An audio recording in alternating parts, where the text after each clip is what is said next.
The moment the dean called my name, they stood. Dad, iron-jawed and smug. Mom already halfway to the podium, her heels sticking against the marble. They didn't clap. They weren't capable of that anymore. They thought it was her, my sister, the golden child. I watched them calmly. Let them walk. Let them smile at the cameras, straightening their expressions for applause they hadn't earned. Then the dean said the words, "Our youngest billionaire graduate." And they froze. I saw Dad's mouth twitch.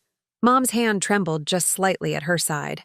Fingers grasping for something, maybe memory, maybe control. Too late. They turned, saw me stand, and the world around them cracked. 3 years earlier, I was 19 and still believed they loved me. They'd paid for her debut party, $500,000 on ice sculptures and drented chandeliers. I asked for a used laptop to study coding. Dad laughed, told me to take the bus to the library. "We're buying your sister a Bentley," he said. Then he added, "Focus on being useful." I should have seen it then, but I didn't. I thought if I worked harder, if I won, built, proved something, they'd notice. Turns out they already had a plan and I wasn't in it. The moment it all snapped was subtle. Her laptop was open. She left her messages on screen.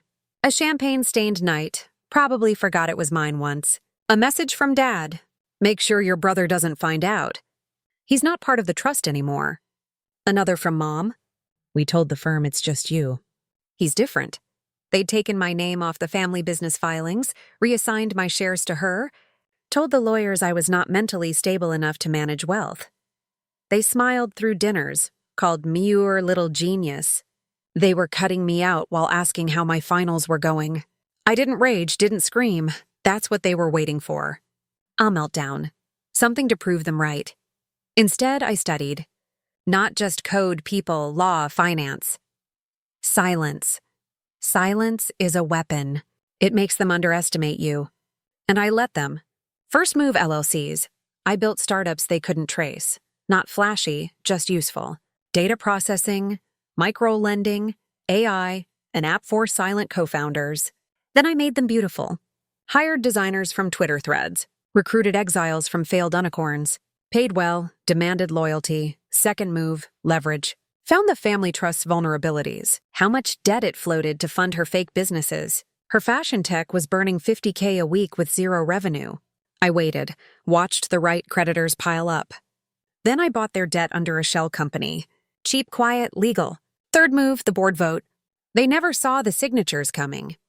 Majority control swung. Her company mine now. The Bentley repossessed. Their lawyers on my payroll. Graduation day came. I asked the dean personally to delay announcing my name until last. Told him my family would expect someone else. He raised an eyebrow. I just smiled. That morning, emailed them both envelopes. Inside, a photocopy of the revoked trust deed signed, notarized final. She opened hers first. I know because she didn't show up. He came anyway. Probably thought it was bluff.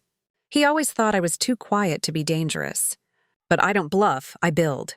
As I stepped onto the stage, the applause wasn't for the suit or the walk or the speech I didn't give. It was for the silence I'd broken with actions. Dad tried to speak. I saw his mouth move toward the mic.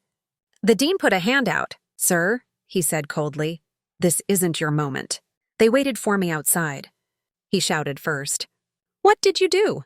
I looked him in the eye. "Exactly what you taught me." Mom looked smaller now, thin in a way money used to hide. "We're still your parents," she said. He nodded calm.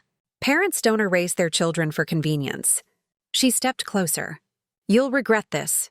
I smiled for the first time in years. "No, I regret waiting this long." They left in silence. No Bentley, no entourage, just the bus. The same one I took to the library when they told me dreams were expensive. I watched it drive away. The air smelled like summer and justice. Now I live quiet, discreet, anonymous by design.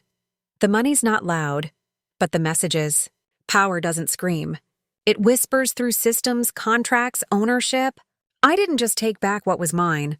I built something they'll never touch again. Me. I was never the backup plan.